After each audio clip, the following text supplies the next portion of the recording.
En esta ocasión nos adentraremos en el conocimiento de uno de los sitios fundacionales de la historia de la República Dominicana y de América Latina, pues en estos espacios se fundó, hace 525 años, la primera ciudad española en el Nuevo Mundo, la Isabela.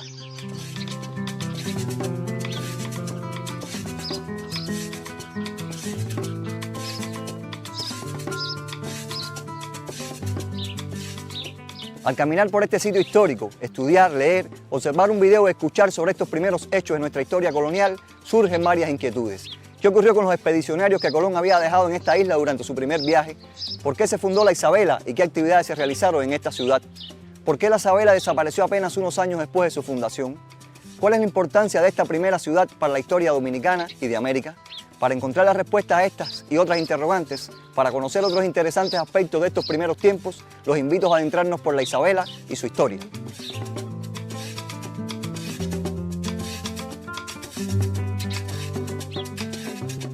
Estamos en las ruinas de la Isabela, la primera ciudad del Nuevo Mundo. Pero ¿cómo se llega aquí? ¿Cómo llegan los europeos a la primera ciudad del Nuevo Mundo? ¿Cuál era la situación de Europa para el año 1492? Hay que entender que Europa, principalmente España, se encontraba en una severa crisis a la salida de los moros, la expulsión de los moros musulmanes por parte de los reyes católicos en el año 1481. La toma de Constantinopla por los turcos otomanos el 28 de mayo de 1453 había dejado a Europa sin la ruta hacia las Islas de las Especias y de la Seda, que era lo que ellos llamaban Zipango. Se hacen unas negociaciones antes de que son las famosas capitulaciones de Santa Fe, que son estas que se dan, y hay 10 puntos fundamentales. ¿Cuáles son las ganancias de cada una de las partes si Colón llega a tierra firme, que siempre creía que venía hacia las Indias?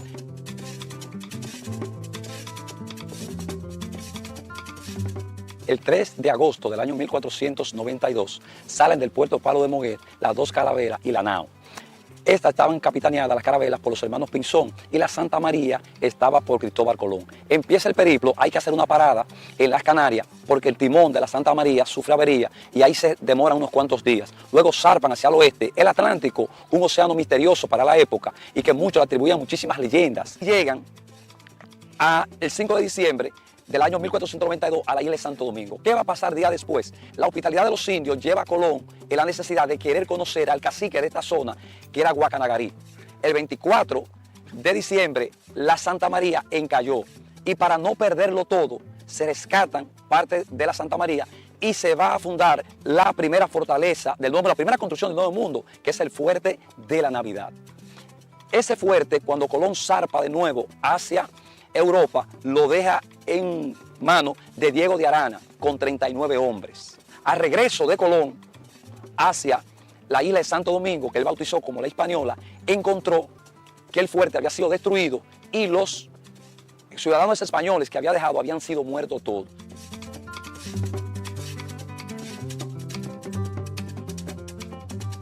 Sorprendido ante la destrucción del Fuerte Navidad y la muerte de sus primeros expedicionarios, Cristóbal Colón decidió navegar por la costa norte de la isla en busca de un lugar idóneo para establecer un nuevo asentamiento.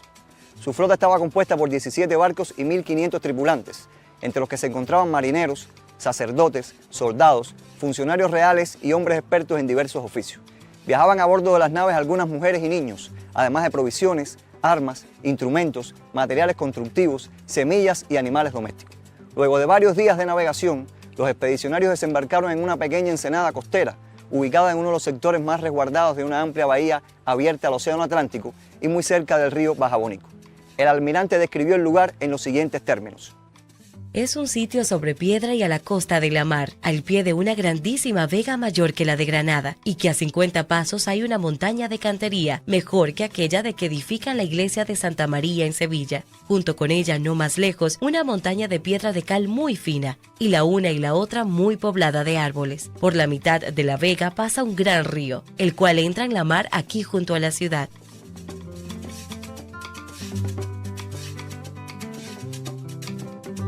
De inmediato Colón ordenó la construcción de la ciudad, que debía incluir aquellas edificaciones necesarias para la vida cotidiana, como su propia vivienda, la iglesia, el almacén real y una sólida muralla para la protección del lugar. El resto de las viviendas se construyó con madera y paja, en forma semejante a los bohíos de los indígenas que habitaban la zona.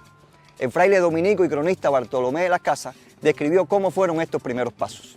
Colón diose grandísima prisa y puso suma diligencia en edificar casa para los bastimentos y municiones del arma, e iglesia y hospital, y para su morada una casa fuerte, según se pudo hacer. Y repartió solares, ordenando sus calles y plazas, y avecindándose las personas principales, y manda que cada uno haga su casa como mejor pudiere. Las casas públicas se hicieron de piedra, las demás cada uno hacía de madera y paja, y como hacerse podía. La ciudad fue fundada el 2 de enero de 1494 con el nombre de La Isabela, en honor a la reina Isabel de Castilla. Fueron 3 sus espacios principales: el propio asentamiento citadino, la cantera donde se extraían los materiales constructivos y un sitio destinado a la cría de ganado, la producción de alimentos y a los hornos para cocer las tejas y ladrillos que necesitaba la ciudad.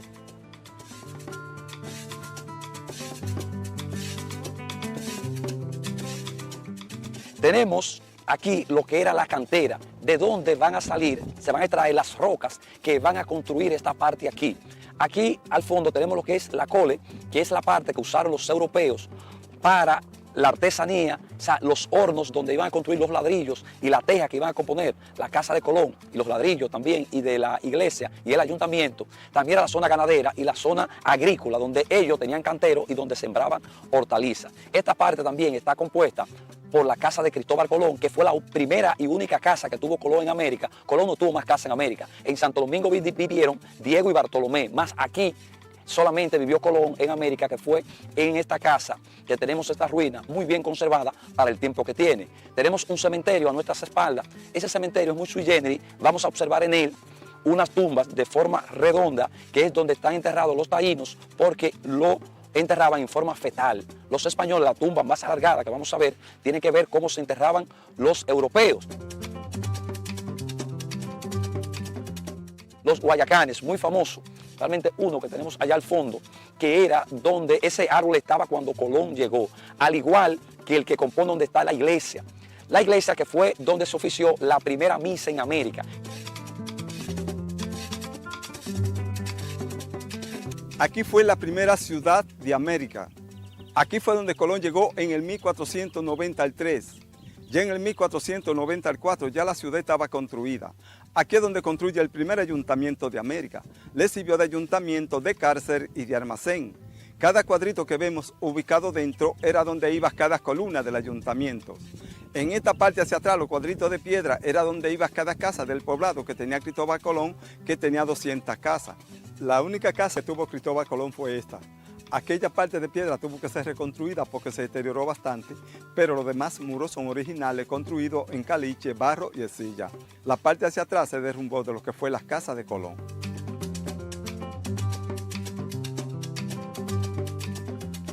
A pesar de la corta existencia de la ciudad, sus pobladores fueron protagonistas de las primeras actividades religiosas, judiciales, administrativas y culturales de los españoles en el Nuevo Mundo.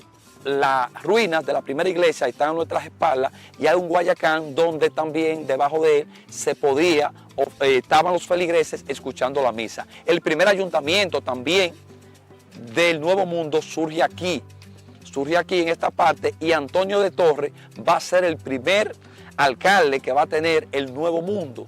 Es un ayuntamiento que se va a inaugurar el 24 de abril del año 1494, casi naciendo junto con la ciudad.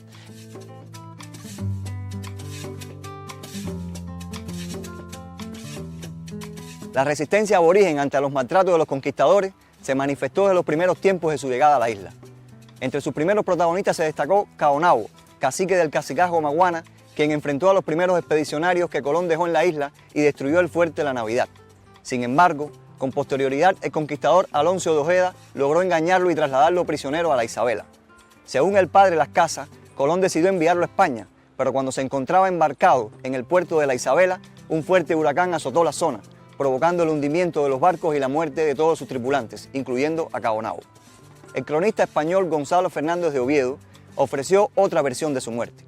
Acordó el adelantado don Bartolomé Colón enviar a España con otros indios algunos de los principales prisioneros, porque le pareció que en esta isla sería mucho inconveniente tener al dicho Caonabo detenido, ni desearle en la tierra, por ser tan principal señor en ella, como porque siempre habría novedades a su causa, porque era hombre de mucho esfuerzo y sabio en la guerra. Y en 2 carabelas que estaban puestas para España, mandó el adelantado que los llevasen. Pero así como Caonabo y su hermano supieron que habían de ir al rey y la reina católicos, el hermano se murió desde a pocos días, y el Caonabo, entrado en la mar, desde a pocas jornadas que navegaron, también se murió. Apenas 2 años después de su fundación, la Isabela comenzó a perder su importancia hasta llegar a su completo abandono. Varios factores condicionaron este declive, como la inexistencia de oro, incendios, rivalidades entre los peninsulares, proliferación de enfermedades, adversidades del clima y la mala alimentación de sus habitantes. Bartolomé de las Casas se refirió a esta situación. Los pobladores de la Isabela no tenían otra cosa sino la ración que les daban de la alhóndiga del rey, que era una escudilla de trigo que lo habían de moler en una tahona de mano, y una tajada de tocino rancio o de queso podrido, y no sé cuántas habas o garbanzo, vino como si no lo hubiera en el mundo. Y con esto, como habían venido a sueldo de los reyes, y tenía en ello parte el almirante, mandábalos a trabajar hambrientos y flacos, y algunos enfermos, en hacer la fortaleza y la casa del almirante y otros oficios, por manera que estaban todos angustiados, y atribulados, y desesperados. A estas desfavorables condiciones se sumó la ya mencionada hostilidad de los aborígenes hacia los conquistadores, quienes incluso dejaron de producir alimentos, provocando una difícil situación en la ciudad. Así lo relató Fernández de Oviedo. Los taínos de la Isabela acordaron no sembrar en el tiempo que lo debían hacer. Los cristianos comiéronse sus bastimentos, y aquellos acabados, queriéndose ayudar de los de la tierra que los indios acostumbran, no los tenían para sí ni para ellos. Y de esta manera se caían los hombres muertos de hambre, en aquella ciudad los cristianos, y en la fortaleza que es dicha de Santo Tomás, también por la misma necesidad se le murió la mitad de la gente. Y por toda la tierra estaban los indios muertos a cada parte. El hedor era muy grande y pestífero. Las dolencias que acudieron a los cristianos fueron muchas, allende del hambre. De esta manera los indios efectuaron su mal deseo, que era que los cristianos se fueran huyendo por falta de bastimentos, o que se muriesen si quedasen. En este tiempo de tanta necesidad, se comieron los cristianos cuantos perros gozques había en la isla, los cuales eran mudos, que no ladraban. Se comieron también los que de España habían traído, y comiéronse todas las jutías que pudieron haber, y todos los quemis y otros animales que llaman mujuy, y todos los otros que llaman corís, que son como gazapos o conejos pequeños. Y no solamente dieron fin a estos 5 géneros de animales de 4 pies, que solamente había en esta isla, pero, acabados aquellos, se dieron a comer unas sierpes que llaman iguana, que es de 4 pies, de tal vista que para quien no la conoce es muy espantoso animal. Ni perdonaron lagartos, ni lagartijas, ni culebras de las que hay muchas, y de muchas maneras de pinturas, pero no ponzoñosas. Así que, por vivir, a ninguna bestia o animal de cuentos, he dicho, perdonaban. En el abandono de la Isabela también incidió el hallazgo de tierras con mayores riquezas y condiciones geográficas, donde se establecieron otras ciudades. Para los inicios del siglo XVI, la Isabela había perdido toda su importancia. Solo la habitaban algunos ganaderos, labradores y fabricantes de navíos. Posteriormente sería refugio de piratas, filibusteros y corsarios, hasta que a fines de esta propia centuria quedaría totalmente despoblada. A mediados del siglo XIX, las ruinas de la Isabela fueron visitadas por el británico Teodoro Stanley Heineken, hombre de negocios vinculado a la lucha independentista de la República Dominicana. En una carta enviada con sus impresiones del lugar, afirmó: Al norte de la pequeña fortaleza se encuentra un pilar circular de 10 pies de alto y un poco más de diámetro, construido de sólida mampostería y casi entero, el cual parece haber tenido una galería de madera o una muralla que rodeaba la cima para la comodidad del cuarto, y en el centro del cual estaba colocada el asta de la bandera. Se han descubierto los restos de una grapa de hierro incrustada en las piedras que sirvieron para asegurar el asta de la bandera. El sitio histórico y arqueológico La Isabela, junto a otras edificaciones, conforman el Parque Nacional Histórico y Arqueológico La Isabela, institución pública encargada de conservar y promover este valioso patrimonio histórico y cultural. Dentro de sus espacios se encuentra el Museo Arqueológico La Isabela, donde se exhiben piezas pertenecientes a la población aborigen que habitaba ese lugar y otras utilizadas por sus pobladores hispanos. Su sala también cuenta con una réplica de la nao Santa María y una maqueta de la casa de Cristóbal Colón.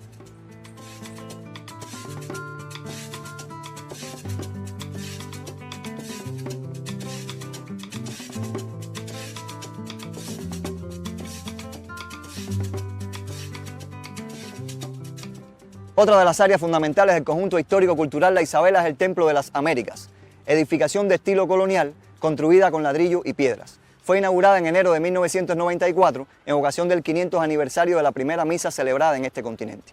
En enero de cada año, en esta iglesia se le celebra una ceremonia de recordación a la primera misa católica oficiada en América, en la que participan las más altas autoridades del gobierno dominicano y representantes de la Iglesia Católica en el país y la Santa Sede.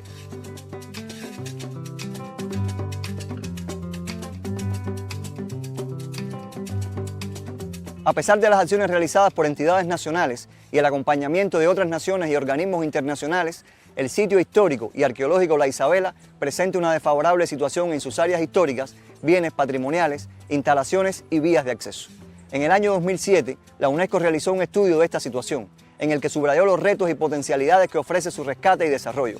En el informe elaborado al respecto, el organismo internacional afirmó: la conservación y gestión sostenible de la Isabela y su entorno implican retos importantes, no solo en cuanto a la conservación de los frágiles vestigios arquitectónicos en un clima tropical húmedo, sino también en cuanto a la conciliación entre la conservación y las necesidades sociales y de desarrollo para el país. Garantizar el futuro de lugares patrimoniales como este requiere el compromiso y la responsabilidad de diferentes instituciones públicas y privadas. La Isabela tiene el potencial de convertirse en el eje de muchos otros proyectos vinculados con el desarrollo cultural, que con prácticas adecuadas y eficientes pueden beneficiar a las distintas comunidades y promover el desarrollo humano en distintos grupos sociales. La Isabela fue un punto de partida para todo un proceso histórico. En sus espacios se celebró el primer ayuntamiento, actuó el primer tribunal de justicia, se construyó la primera iglesia y se ofició la primera misa. En su astillero se construyeron las primeras naves con maderas nativas y por sus costas se introdujeron los primeros animales de crianza europeos, como cabras, ovejas, cerdos y caballos. En sus tierras se sembraron novedosos cultivos: naranja, trigo, limones, sidra, melones, hortalizas y las primeras cañas de azúcar, cuyo cultivo, procesamiento y comercialización se convertiría en una de las principales actividades económicas del Caribe.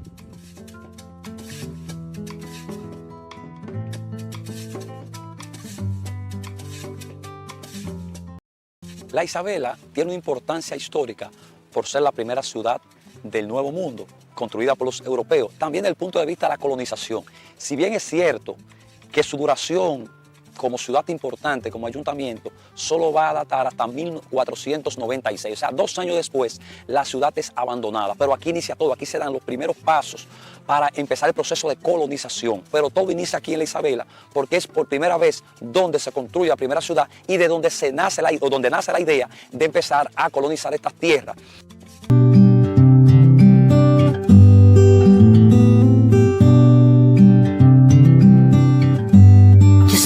Vengo de Quisqueya, pero un buen amigo le dice la bella. Y es que mis raíces vienen de esta tierra y pa' quien no lo sepa estoy enamorada de ella. Yo soy isleña y vengo de Quisqueya, y en mi principio llevo su bandera. Y es que no hay cariño una que se parezca y pa' que no lo sepa dónde vaya, siempre seré de ella. Pero sus colores han ido cambiando mi vida en montones, y los rayitos de sol, mi Quisqueya bella.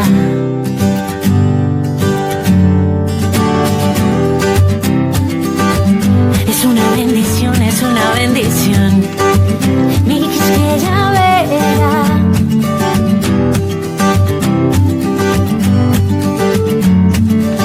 Soy dominicana.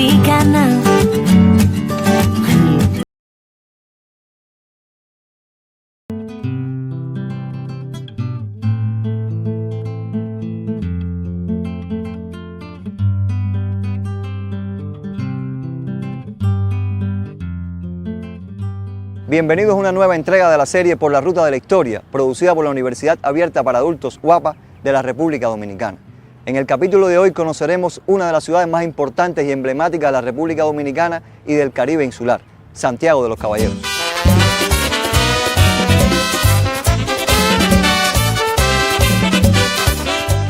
El fuerte de Santiago, núcleo originario de la ciudad, fue fundado a las márgenes del río Yaque en 1495 por el gran almirante Cristóbal Colón. En la siguiente década, el comendador Nicolás de Obando trasladó la villa al sitio de Jacagua, donde permaneció por más de medio siglo, para luego ser reubicada en los espacios que actualmente ocupa. De esta interesante trayectoria histórica y otros temas de actualidad, nos hablarán especialistas en la historia y la cultura dominicana. Sus valoraciones permiten conocer aspectos de suma importancia, entre los que se encuentran, por ejemplo, qué factores condujeron a la fundación de la ciudad y cuáles son sus fechas más significativas, qué hechos históricos marcaron el devenir histórico de Santiago y cuáles son sus características económicas, políticas, culturales y sociales más distintivas, qué importancia ha tenido y tiene la ciudad para la región, el país y toda la isla. Para satisfacer estas y otras interrogantes, emprenderemos una nueva incursión por la ruta de la historia, esta vez acompañada de un típico merengue dominicano y en uno de sus medios tradicionales. Los invito a que me acompañen a Santiago en Coche. La primera vez que yo fui a Santiago, nunca olvidaré lo que allí gozamos. Desde que llegué, se me hizo de noche y me fui a pasear por Santiago montado en un coche.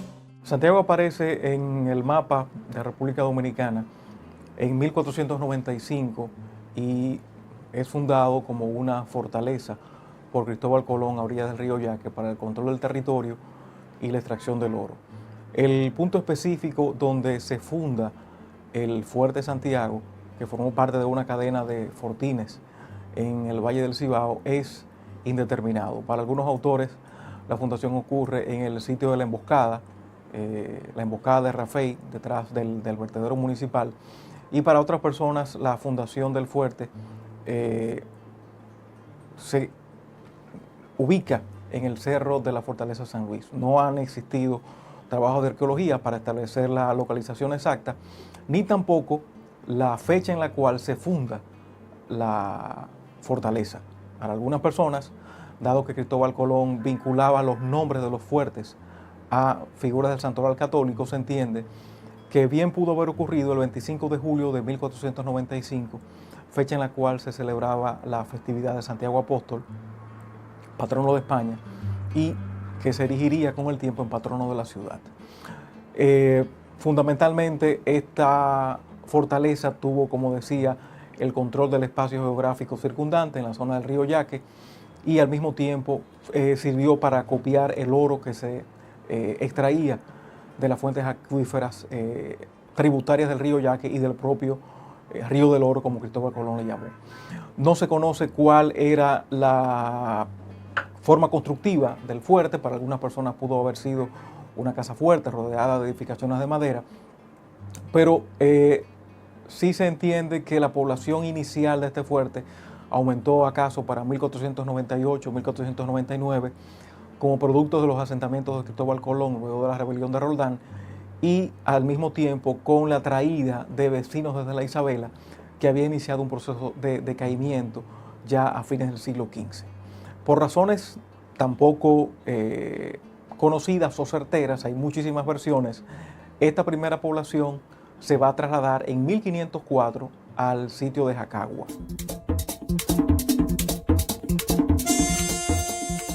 Nos encontramos en las ruinas de Santiago Viejo, en Jacagua. Aquí tenemos la iglesia, la ruina de la iglesia. Esta era una gran villa hasta 1562, pero todo inicia aquí, en Jacagua, es aquí donde nace el Santiago, el primer Santiago de América. No, el primer Santiago de América hay que buscarlo el 25 de julio de 1495, cuando Colón funda un fuerte a la orilla del río Yaque del Norte. Años después, producto de la beligerancia de los taínos, es trasladada a lo que es hoy Jacagua, lo que hoy es estas ruinas que tenemos a nuestras espaldas. Nosotros aquí tenemos parte de la iglesia que fue trasladada aquí, esta villa, en 1506, por el comendador de Lares, Nicolás de Obando, que había tomado posesión de gobernación de la isla en el año 1502, producto de que Colón ni Bobadilla pudieron con la rebelión de Francisco Roldán ni con la sublevación que tenían los taínos en esta época. Esta villa es muy importante, ya que aquí van a haber una serie de ruinas hoy en día, pero en aquellos tiempos, casas, iglesias y todo el corazón de lo que era Santiago se vivía en esta fecha. Todo esto empezó a crecer, pero el 2 de diciembre del año 1562 hay un sismo de estos muchos que hemos tenido que va a destruir lo que es Santiago y lo que es la Vega Vieja.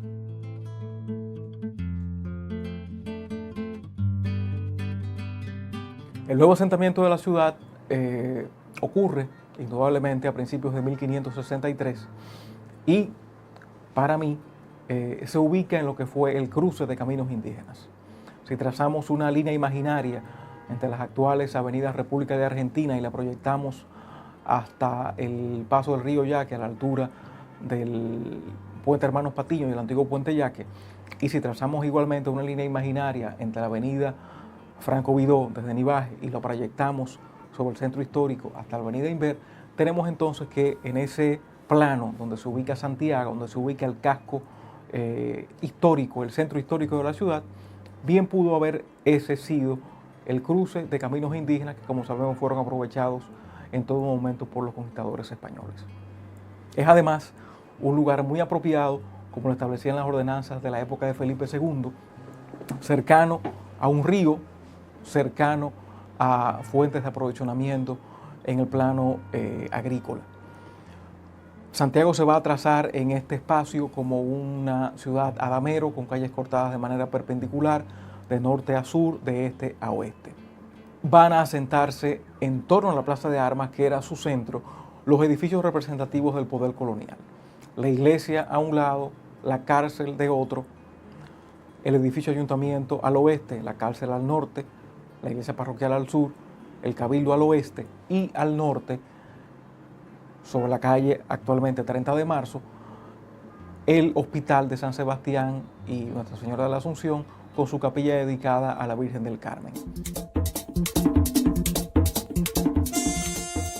La ciudad en este fundo va a comenzar a proyectarse como espacio regional, desplazando a La Vega, que ya había perdido interés producto de la desaparición de la industria aurífera, y va a vincularse ya en el siglo XVII con la colonia francesa de Saint-Domingue. Recordemos que como producto de la destrucción ordenada por Antonio de Osorio a principios del siglo XVII, 1605, 1606, las famosas devastaciones de Osorio, toda la banda norte queda despoblada. Santiago es la única ciudad que resta en todo ese espacio. Todo lo que existía hacia el oeste era el denominado despoblado de Santiago. Y Santiago se va a convertir entonces en el punto obligado de paso para llegar a Saint-Domingue, producto de los caminos que existían hasta la colonia de la parte oeste de la isla, y va a recibir cierto esplendor producto del contrabando de pieles, producto del comercio agrícola y de otros bienes que se producían con la colonia francesa. Ese esplendor relativo va a tener como contrapartida las invasiones de bucaneros, filibusteros y franceses ya asentados en la colonia francesa. Recordemos como la más relevante, la de 1690 de Tarín de Coucy, que destruye, incendia la ciudad, es enfrentado por los criollos en la zona de la emboscada y es vengada esa destrucción en 1691 con la batalla de la Limonade, donde van a erigirse como protectoras tanto la Virgen de las Mercedes como la Virgen de la Altagracia, esta última en el caso específico de los higüeyanos, y que la consagran como su madre protectora, habiendo sido la batalla el 21 de enero de 1691.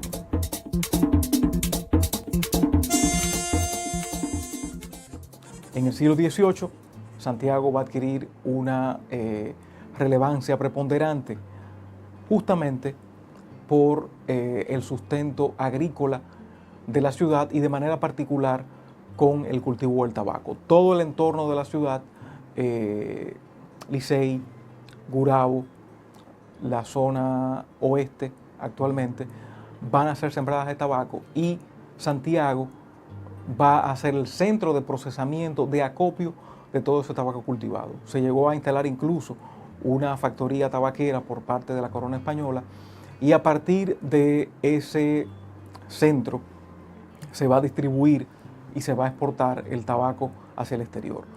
Es justamente la industria tabaquera la que va a servir de fundamento a la economía santiaguera en el curso del siglo siguiente, 19 hasta muy entrado el siglo XX. Vamos a tener igualmente como contrapartida frente a ese relativo esplendor del siglo XVIII unas condiciones ambientales urbanas paupérrimas, como dan cuenta diversos cronistas. El traslado de la posesión española a otras colonias en el Caribe, producto del Tratado de Basilea, las invasiones haitianas de 1801, de 1805, no hacen decaer el relativo esplendor que ya Santiago venía recibiendo, ni tampoco su centralidad.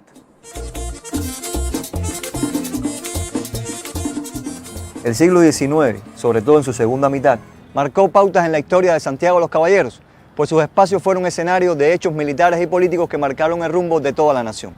A partir del siguiente siglo, Santiago se consolidó como el centro más importante del Valle del Cibao. Pero ¿es Santiago simplemente ruinas? ¿No tiene otro tipo de historia? Claro que sí, tiene historia política. Y podemos verlo nosotros en 3 acontecimientos clave en la vida política de la ciudad de Santiago.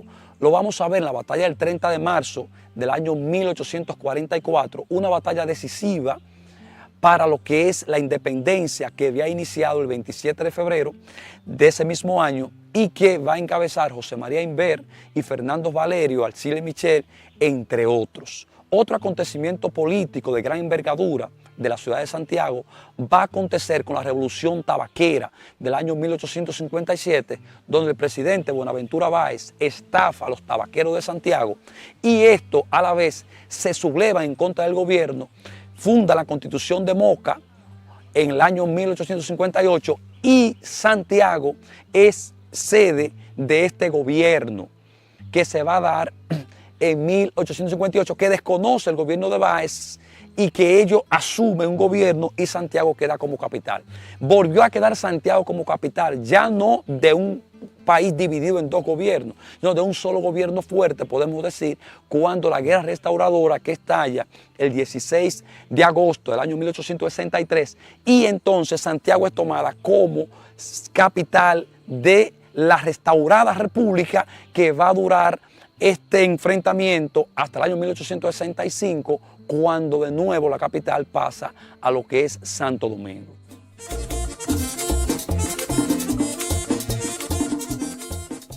...1863, 1842 marcan 2 hitos importantes en el devenir de la ciudad. Esa memoria arquitectónica que se construye desde el siglo XVI con el tercer asentamiento de la ciudad va a desaparecer en 1842 producto del terremoto del 7 de mayo de ese año. Es por esto que en Santiago no existe arquitectura colonial a diferencia de Santo Domingo. Y lo poco que pudo construirse entre 1842 y 1863 va a ser igualmente destruido producto del incendio de la ciudad durante la guerra restauradora. Es conocido que los españoles sitiados en la fortaleza de San Luis por las tropas restauradoras dominicanas van a generar una confrontación de varios días producto de un sitio que le tienden los dominicanos y tanto del bando restaurador como del bando español se produce una presión para los dominicanos tratar de provocar la salida de los españoles y los españoles tratando de forzar una salida hacia Puerto Plata como puerto de mar en el cual podrían recomponerse y salir hasta Santo Domingo. Ambos bandos incendian entonces la ciudad. La ciudad se pierde prácticamente por completo, si bien va a resultar en una ganancia política para los dominicanos que van a instalar aquí el gobierno provisional y desde aquí van a dirigir la guerra en lo que sigue hasta la salida de las tropas españolas en 1865, para la ciudad es una pérdida. Se pierden todos los archivos civiles, todos los archivos eclesiásticos, todos los archivos notariales. Prácticamente el pasado colonial de Santiago desaparece con el incendio y no tenemos documentación anterior a 1863, lo cual es una lástima para la reconstrucción de la historia de la ciudad. Es un Santiago nuevo el que va a surgir a partir de 1863, que se va a recomponer y va a consolidarse ya con una nueva faceta, un nuevo perfil urbano a principios del siglo XX. ¿Qué aparece en este decurso entre 1863 y 1900? Tenemos, por ejemplo, la iglesia mayor, la actual catedral, la iglesia Nuestra Señora del Carmen, el edificio original del Palacio de la Gobernación, el Palacio Consistorial. A fines del siglo XIX, la iglesia de San Antonio, como recuperación de esa memoria urbana que existía antes de 1842. Los barrios de La Joya, como espacio urbano más antiguo en el plano citadino, sin contar los arrabales, la barriada de Santa Ana, que existía desde la época colonial, para mí ubicada en lo que es actualmente el barrio de La Muñeca. La ciudad va a transformar su perfil urbano, pero al mismo tiempo va a recibir una migración muy importante de diferentes puntos del Caribe, de Europa y América Latina, que van a convertir a Santiago en un mosaico intercultural muy interesante que se va a proyectar en el siglo XX y que al mismo tiempo va a ejercer cambios en el plano social. Migrantes europeos, franceses, belgas, italianos, inmigrantes de Medio Oriente, Palestina, Siria, el Líbano, inmigrantes de las Antillas Menores, inmigrantes puertorriqueños y cubanos, que van a venir estos dos últimos grupos forzados por los movimientos independentistas en sus países, específicamente a partir de 1868.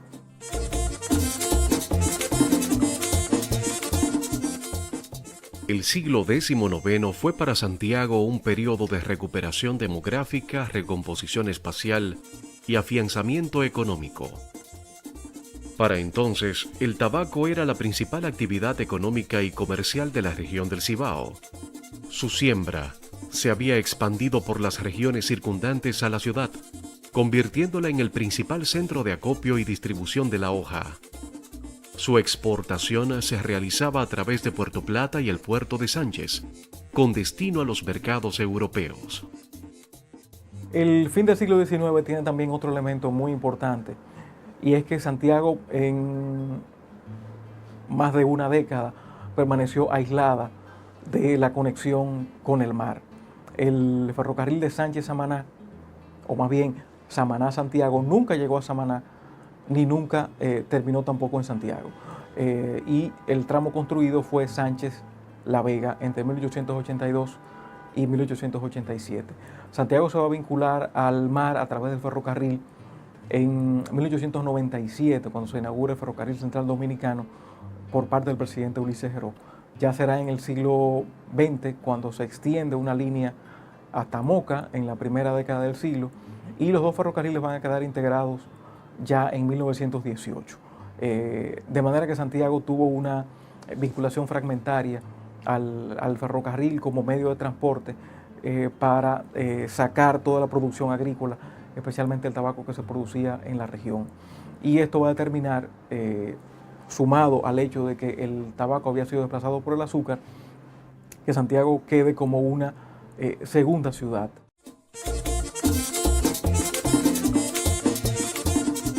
Santiago de los Caballeros cuenta con una dinámica cultural interesantísima.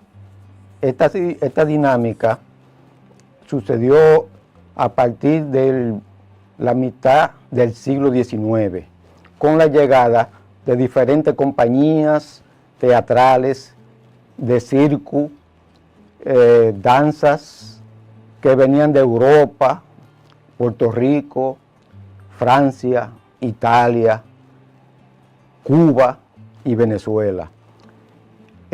Cuando nosotros todavía, Santiago de los Caballeros no contaba todavía con esos contactos de camino, esos contactos de carretera, ya venían esos grupos y esas compañías importantísimas a presentarse a Santiago, cuando Santiago contaba con pocas calles y pocos habitantes.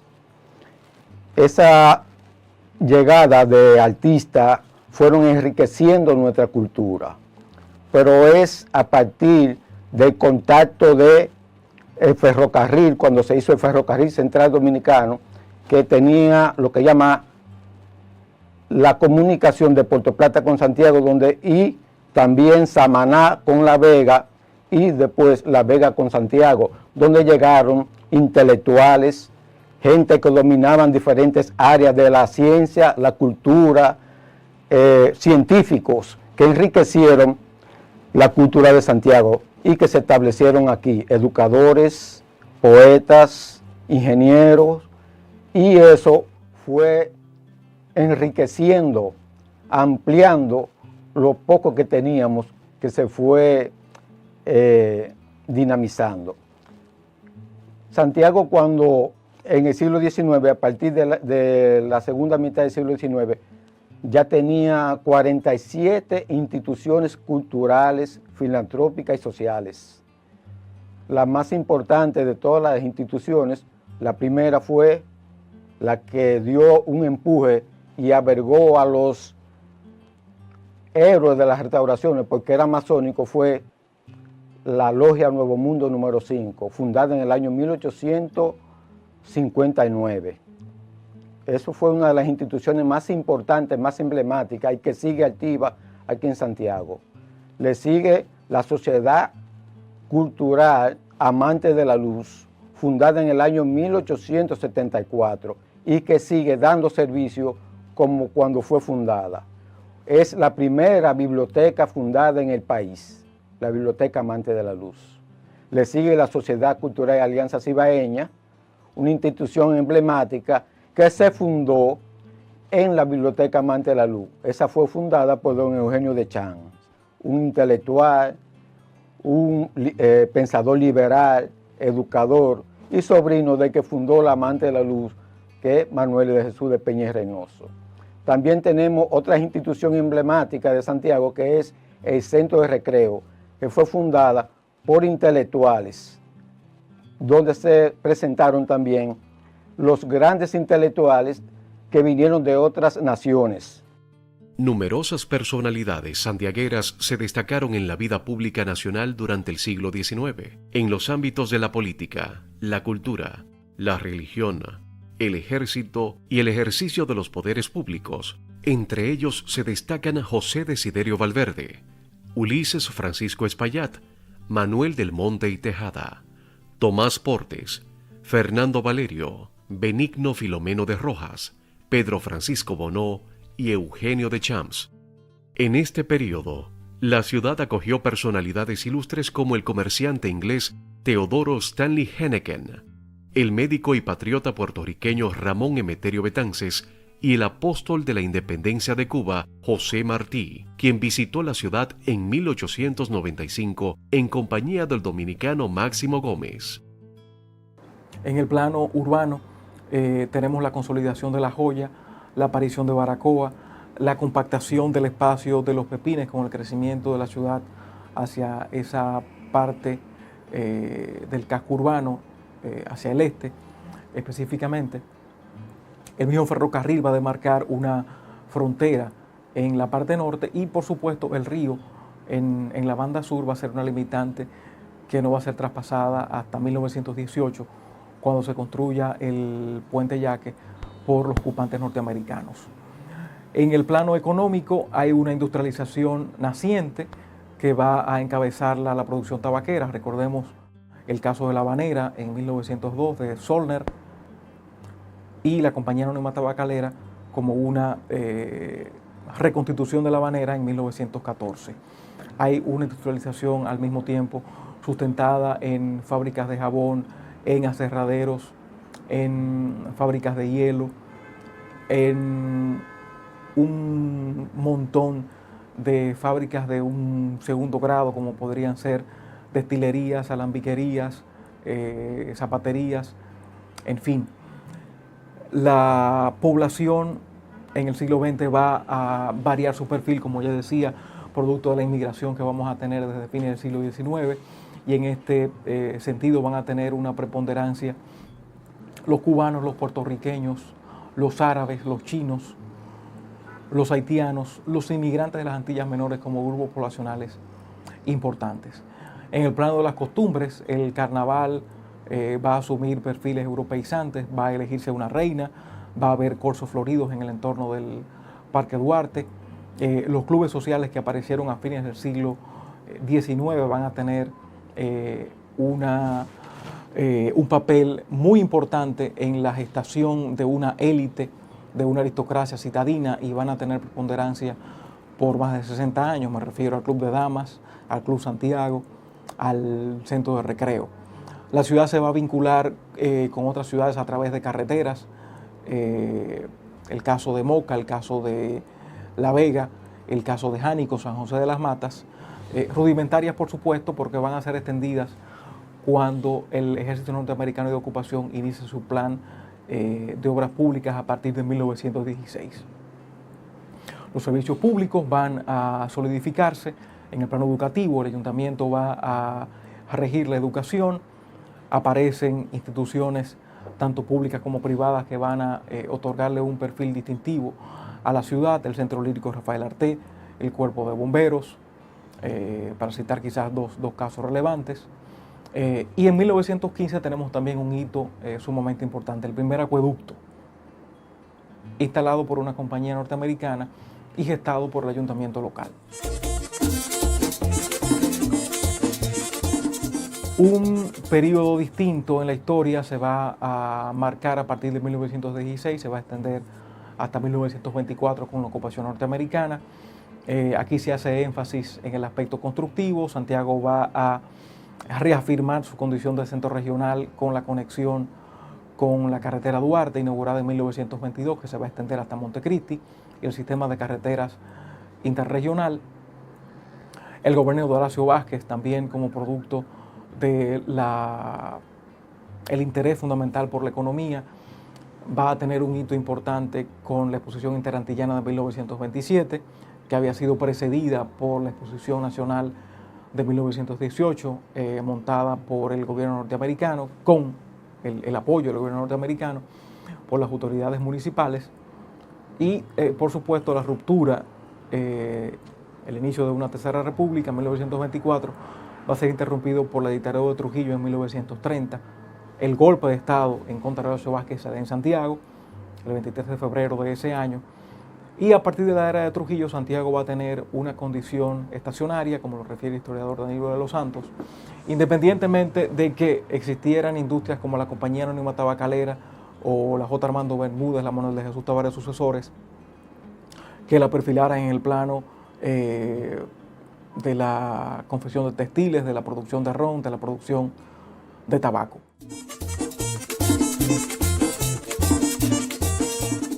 Ya será con la era de Trujillo solidificada la ciudad con una serie de obras públicas de interés, tanto avenidas como edificios públicos, el Monumento a la Paz de Trujillo como hito más relevante, que se va a dar paso a la etapa democrática a partir de 1962. Y en este momento va a tener un papel protagónico de primer orden de la Asociación para el Desarrollo, constituida por jóvenes empresarios que habían empezado a surgir durante la era de Trujillo y que van a situar a Santiago en el mapa nacional con instituciones tan importantes como la Pontificia Universidad Católica Madre y Maestra, el Instituto Superior de Agricultura, la Asociación Cibao de Ahorros y Préstamos y el Banco Popular, si bien gestado desde Santiago, instalado en Santo Domingo en 1963 por uno de los miembros de la asociación, Arturo Grullón. El Instituto Superior de Agricultura, por el interés que existía en la formación agrícola, en el apoyo a la agropecuaria y a la agricultura nacional, la Asociación Cibao de Ahorros y Préstamos para dar sostén a la política habitacional, a la necesidad de que mayor cantidad de personas tuviera un techo propio, iniciado con un proyecto tan importante como los Jardines Metropolitanos y el Loteo Baracoa en 1963. El papel de la Asociación Cibao va a ser preponderante, al extremo de que Danilo de los Santos habla de que la historia urbanística de Santiago se divide en dos etapas, antes y después de la Asociación Cibao. Y esta institución va también a tener un papel muy importante en el desarrollo urbanístico de la ciudad en los años 70. En los años 70 se entiende que comienza la gran explosión urbana de Santiago, producto no solamente de la aparición de espacios residenciales privados, sino también de la migración campesina a la ciudad.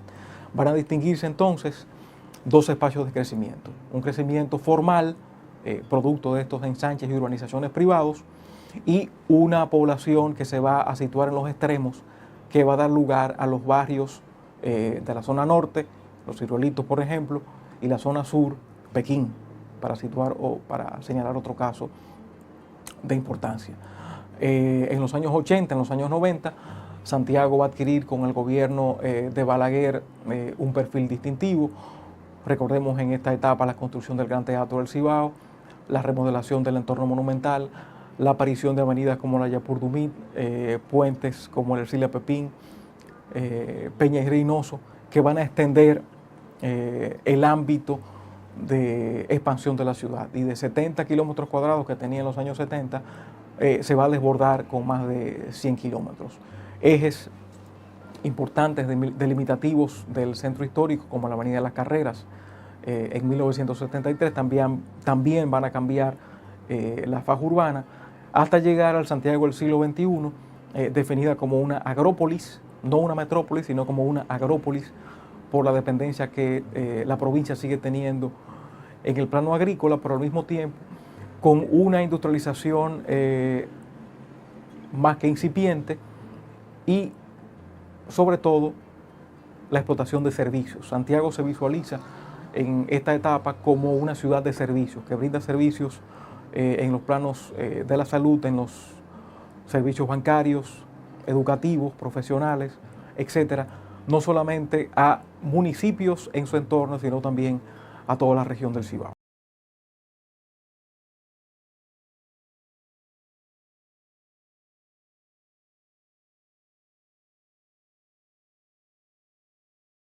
Múltiples han sido los aportes de las migraciones, y aunque algunos han desaparecido con el transcurso del tiempo, aún es posible conocer y disfrutar de sus comidas tradicionales, bailes, juegos y otras manifestaciones que se han ido fundiendo con la cultura dominicana actual.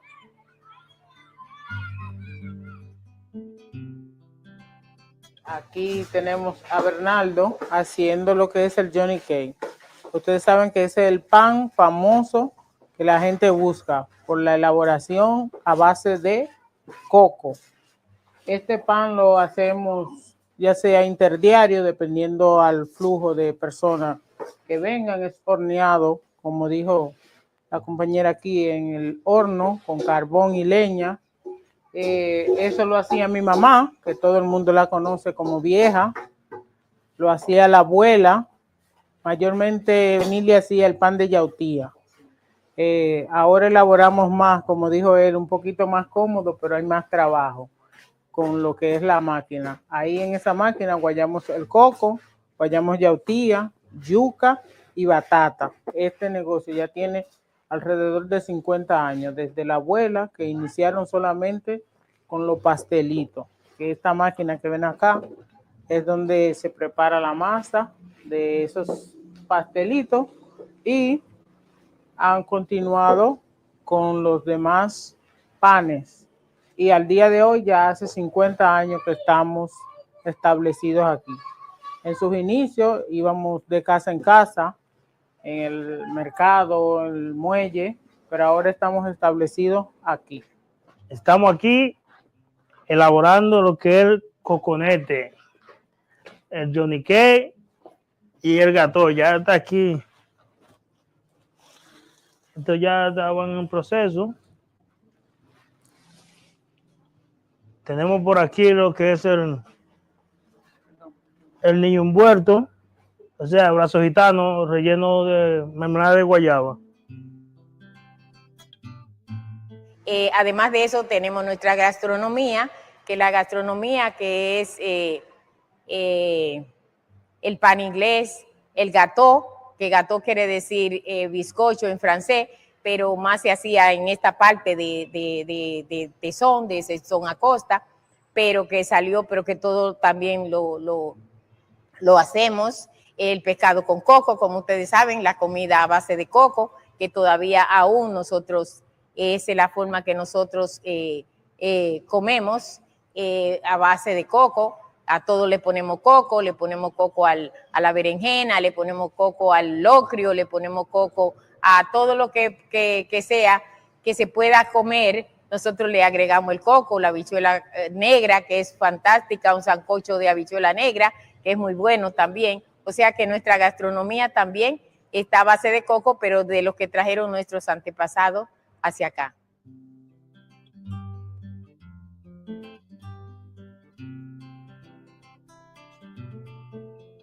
En la actualidad, la Iglesia Evangélica Dominicana es parte integral de la educación de Samaná. Tenemos un colegio que funciona,